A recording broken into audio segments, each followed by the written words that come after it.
आपली म्हणजेच मोदी गावाच्या माध्यमिक शाळेची सहल कर्णागड येथे जाणार आहे।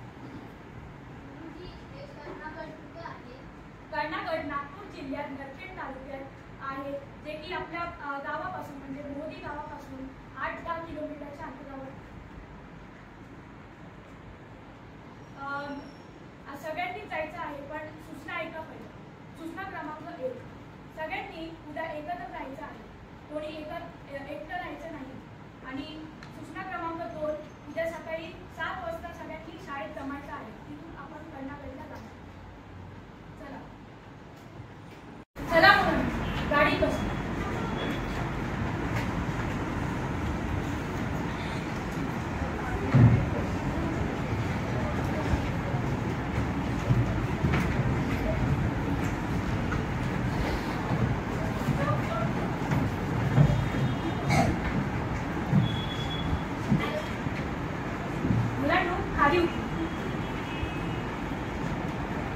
आपण कर्णागडाला पोहोचलो आहोत। इथे रानमेव्याची खूप झाडे आहेत, याचा परिसर खूप चांगला आहे।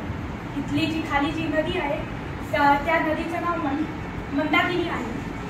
आणि इथे ट्रेकिंग प्रेमी अधेमध्ये येत असतात आणि गुराखी पण येत असतात।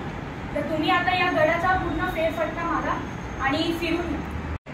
गुरुजी, आम्ही आमचे गडावर कलागुण सादर करू शकतो का? हो, नक्कीच। तुम्ही तुमचे कलागुण सादर करू शकता। तुम्ही गाणं म्हणू शकता किंवा नृत्य करू शकता। आणि तुम्ही चित्र काढण्याचे सामान आणले आहे का? तर तुम्ही चित्र पण काढू शकता।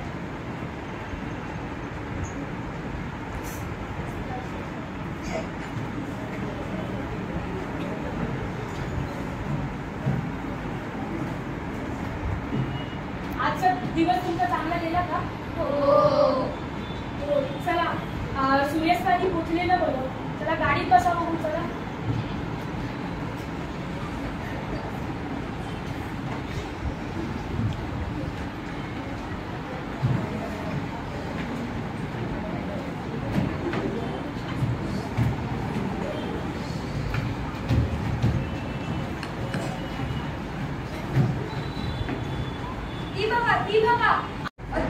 ती बघा, आग वनवा लागला आहे, वनवा। आता मला गाडीच्या वेग वाढवायला लागेल। आपण लवकर बाहेर गाडी थांबवा, ही आग भिजवलीच पाहिजे। अरे वेडा आहेस का तू? आग कशी भिजवू? गुरुजी, हे ऐकायला गोपाल कुठे? अरे तू उडी का मारली? आता मला बस थांबवायला लागेल। काय सुरू? कशाने आग भिजवू? ते बघा, एक रबरी पाईप। खूप जड आहे हा पाईप। आता मी ह्याच्याने आग विझवणार। ही आग एकट्याकडून विझणार नाही, ही मलाही माहिती आहे। पण प्रयत्न करावाच का सर? असेच जंगल आदिवासीचे पोषित होय आणि माय बापा कोई असे आगात मुख सोडून जाय का?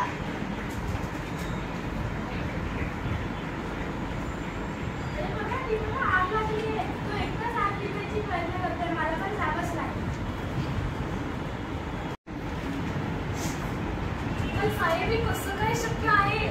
मला हा वेडेपणाच होतो। हॅलो, मी कर्णीगडावरून बोलत आहे। इथे गडाच्या पायथ्याशी खाली वनवा लागला आहे, तुम्ही ते लवकरात लवकर या।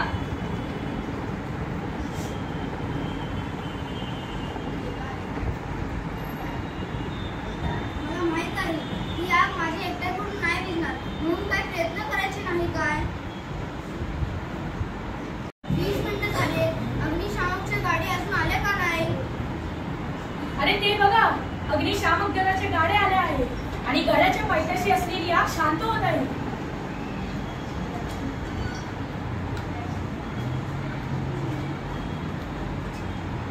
लय बेस झाले बापा, आग भिजली।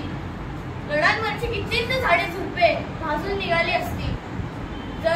जरा जरी उशीर झाला असता, आम्हीही तसेच भाजून निघालो असतो आणि आमच्या मुलाला पत्ताही लागला नसता। खरंच या गोपाने आज निरपेक्ष पावलेने जीवाची पर्वा न करता हे धाडस केले आहे। किती पशुपक्षी मेले असतील, पण गुरा आणि गुराखी वाचले त्याचे काम कौतुकास्पद आहे.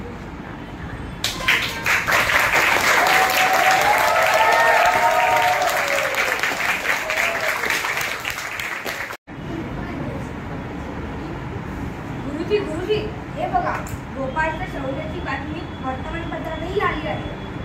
खरंच गोपाळने खूप चांगलं काम केले आहे. खरंच तुझे छान अभिनंदन.